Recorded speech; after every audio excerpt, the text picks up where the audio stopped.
നമസ്കാരം, strike ടോക്കറാണ്. PV Anwar Payyanur മുൻ area secretary V കുഞ്ഞികൃഷ്ണനുമായി കൂടിക്കാഴ്ച നടത്തി.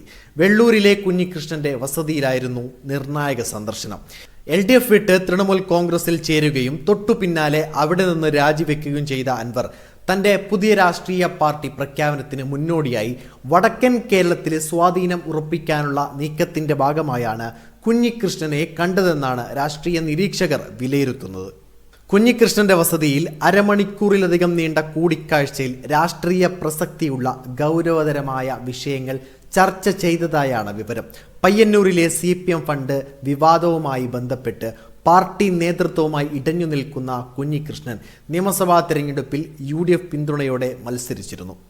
നീതി നിഷേധിക്കപ്പെടുന്ന ഇടത് നേതാക്കളെ താൻ ചേർത്ത് പിടിക്കുമെന്ന് നേരത്തെ തന്നെ പ്രഖ്യാപിച്ച അൻവർ കുഞ്ഞികൃഷ്ണനെ പോലെയുള്ള ജനകീയ മുഖങ്ങളെ ഒപ്പം കൂട്ടി CPMന് ബദലായി ഒരു മുന്നേറ്റം കെട്ടിപ്പടുക്കാനാണ് ലക്ഷ്യമിടുന്നത്.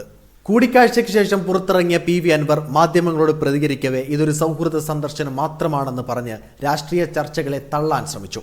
കുഞ്ഞികൃഷ്ണനെ നേരിട്ട് കാണാൻ എത്തിയതാണ്, ഇതിൽ മറ്റു രാഷ്ട്രീയ അർത്ഥങ്ങൾ തേടേണ്ടതില്ല എന്നായിരുന്നു അൻവറിന്റെ പ്രതികരണം. എന്നാൽ അസംതൃപ്തമായ ഇടതു പ്രവർത്തകരെയും നേതാക്കളെയും ഒന്നിപ്പിക്കാനുള്ള അൻവറിന്റെ നീക്കമായാണ് രാഷ്ട്രീയ നിരീക്ഷകർ ഇതിനെ കാണുന്നത്. വീഡിയോ ഇഷ്ടമായി ലൈക്ക് ചെയ്യുക, നിങ്ങളുടെ അഭിപ്രായം രേഖപ്പെടുത്തുക. കൂടുതൽ വീഡിയോസുകൾക്കായി ഈ ചാനലിലൂടെ തന്നെ സബ്സ്ക്രൈബ് ചെയ്യുക. This is strike talker signing off.